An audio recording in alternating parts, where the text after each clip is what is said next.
Today's Old Testament reading, which is really one that we all know quite a bit about or find very exciting when we read it, is commonly understood to be the story of King David and his seduction of Bathsheba, which always titillates and makes for exciting telling. When I saw this as a possible choice, I said, that's it. But when I set out to preach on this passage, my original intent was totally different from what I'm preaching on today. Because this story is much more complex and has far deeper meaning and implications for us today. One of the main characters, of course, is the cuckold husband of Bathsheba, Uriah the Hittite. And the title of my sermon today is Uriah the Hittite and King David. The contrast is obvious. Uriah gets his only a brief mention in this story, and tragically so. However, my question is, who was Uriah the Hittite? His name Uriah is a Hebrew word meaning, "The Lord is my light." It was not unusual for Hittites to take on a Hebrew name, since they were a dispersed people living peacefully among the Israelites. The Hittite empire and civilization is an ancient one that predates the Assyrian Empire and lasted 600 or more years, dissolving several hundred years before King David's time. Its territories covered at its height large portions of today's Turkey, Syria, Lebanon, and Cyprus, quite a large area. The Hittite lands and peoples were assimilated into the Assyrian Empire and others, one of the many enemies of King David as we read today. Of course, he was fighting all the tribes around him, but the Assyrians were the greatest empire of his day. Uriah is the fall guy in this famous story of King David's lust. What a tragedy for Uriah to be tossed away and killed by King David to satisfy the king's selfish desires. Uriah was a loyal soldier of substantial rank in the Israeli army, a highly disciplined and successful warrior. So disciplined was he that when he was called back from the front lines to meet and dine with his supreme commander, King David, he refused to go to the comfort of his own home and to sleep with his wife.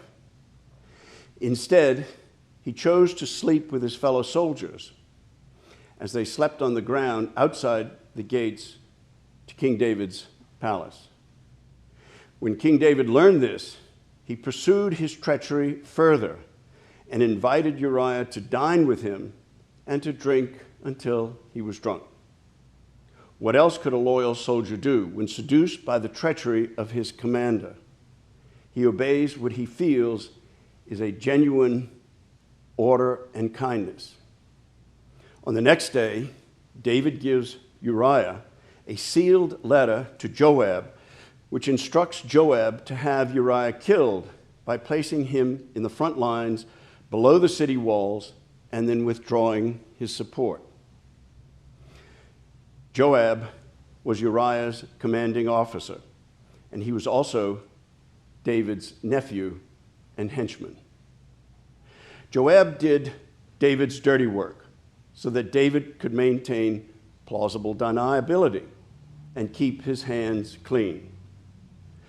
Joab performed many such dirty deeds for David, including the killing of Abner, a leading general of Judah, the northern kingdom, which David was trying to unify with Israel.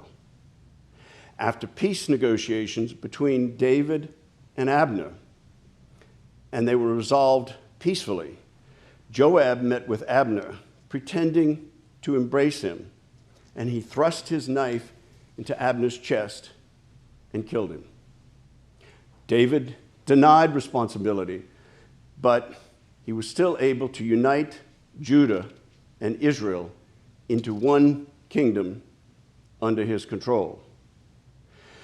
David owed Joab big time and made him the general of his armies.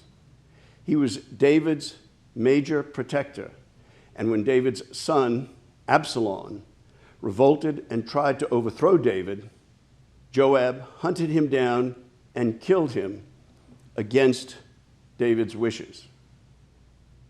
Joab wanted him out of the way.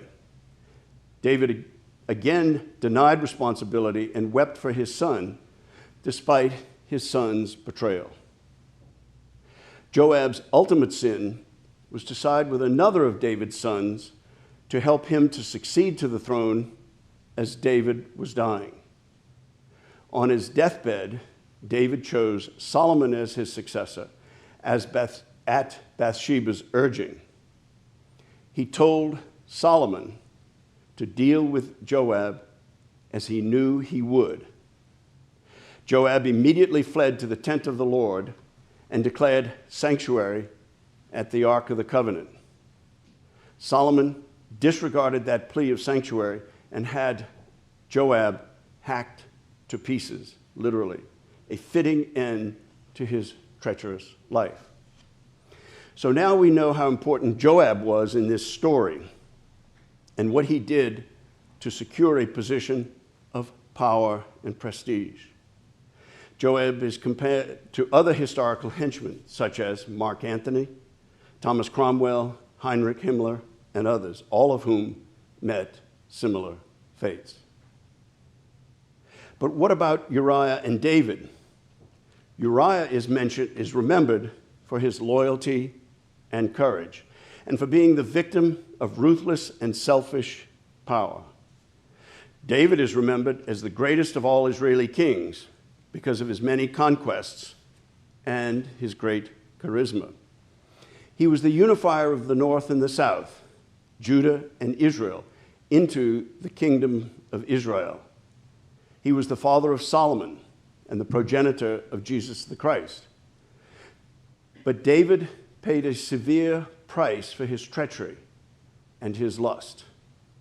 He knew he had done wrong, a severe wrong to both Uriah and to Bathsheba, and he begged God's forgiveness. David was the chosen one of God, so God gave David a lot of slack. However, David must pay a very steep price, and that price was the death of his firstborn child of Bathsheba, who died after only 7 days of life, the number 7 always having great significance biblically.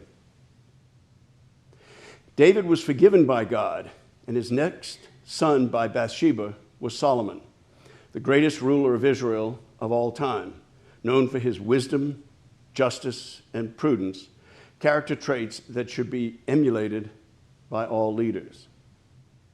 David is the most beloved, as he is like all of us, full of flaws and always seeking forgiveness for his sins, embodying all the good and bad in each one of us.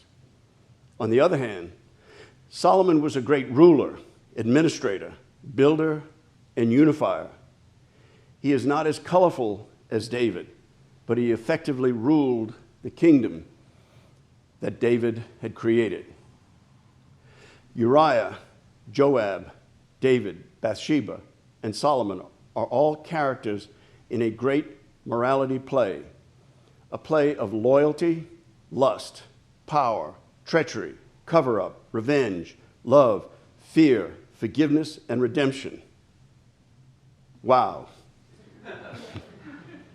In a few short passages in the Bible.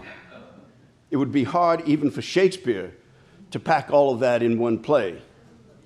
But the play is the thing, as Hamlet said, and sought the truth of his uncle's treachery and tried to catch the conscience of the king, whom Hamlet suspected of killing his father so that he could seize the throne. A very similar story. By exposing the king's guilty conscience, Hamlet could expose the king's treachery. The play is the thing, both Hamlet's play and the play of Uriah and David. And these these plays expose not only the conscience of leadership, but reveal all the issues of human frailty. Another character in this play is the prophet Nathan, the prophet Nathan, who came to David and asked David to judge this story. And he told David the story of the Lord who abused his servant. And he took his prized lamb, the only lamb that this servant had, and he slaughtered it for his selfish needs. So David said, he was outraged. That man is terrible. We should kill him. And Nathan looked at him and said, that man is you. Not many people could say that to David and get away with it. David then broke down and begged forgiveness, which is what we love about David. But how is we as Christians to interpret and learn from these events? Stories of royalty always catch the public's attention because royals are often considered greater than normal human beings. As we know, the royal actions all too often betray them as most normal, weak, fallible, and petty, just like us. What criteria then do we apply to the actions of great men and women of history and those of our time? How can we learn from their failings and from our own? I believe the answer is quite simple, but it took me many years to come to that realization. The criteria for us to apply to others and to ourselves is the will of God and the truth of his Son, Jesus the Christ. For many years I asked myself, what is the will of God? What does he want me to do? I would ask myself these questions in times of stress, doubt, failure, sin, and success. One day it hit me like a bolt of lightning. The will of God is exactly what he told all of us to do in very clear terms. And his will is the two great commandments, to love God above all and our neighbors as ourselves. Jesus said all the law and the prophets hang from these two great commandments, including the 10 Commandments, which are the particular requirements of God's will. God wanted it to be perfectly clear what his will was, so he carved them in stone, as the saying goes. If we live up to the two great laws in the 10 Commandments, we will live a good and righteous life.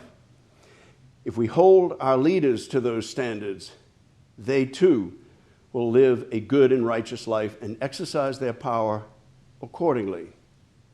Easier said than done for us and for them, and for David and for others. How do we apply these criteria to each of the characters in this great play? Uriah was loyal and devoted to an authority higher than himself. He lived up to his oath of loyalty and gave his life for his king. Joab, on the other hand, had no higher authority other than himself and his own selfish ambition. He was willing to make others sacrifice for his selfish needs and for his lust of power. He was not chosen by God, but chosen by his own evil, which controlled him and drove him to such evil deeds and self-destruction. He never repented and never begged for forgiveness. David, too, was possessed by his own evil, his own lust for self-satisfaction. He was willing to make others suffer and die to satisfy his selfishness, his lust for lust, and his lust for power. However, he recognized the higher authority of God. He knew that he put himself above God's will, and he knew he must and should pay the price. He was truly sorry, for he had broken his oath to God, who had chosen him for leadership. He betrayed himself. He betrayed his position. He betrayed his loyal soldier, and he betrayed his God. God exacted the price of his firstborn.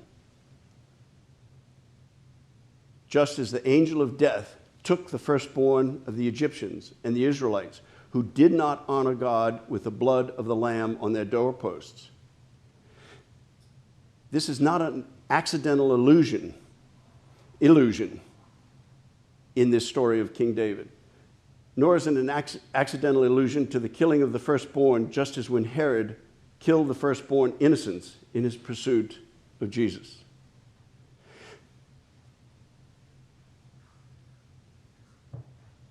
Like the play within a play in Shakespeare, each one of the biblical stories that we read is a play within the play of the larger message of God's will for us. Our job is to learn from these stories and apply God's will and these lessons to our own real-life experiences. If we are guided by the light of God's will, we will see through the fog of our own weakness, desires, and failings. The purpose of great biblical dramas, such as Uriah, Joab, David, Nathan, Bathsheba, and Solomon, is to give us real examples of how to apply the criteria of God's love and his will to our own lives and to the lives of the kings, henchmen, victims, and the leaders of our own time. In such a way, each one of us is a Uriah, a Joab, a David, a Bathsheba, and a Solomon. We all have those experiences. Throughout our lives, we may play out each one of those roles of victim, henchman, sinner, and wise leader. But if we apply God's criteria to our own actions, we can beg his forgiveness for our failings and thank him for our successes. For as Uriah's name says, "The Lord is my light, and that light shall guide us through our darkest and best days." Amen.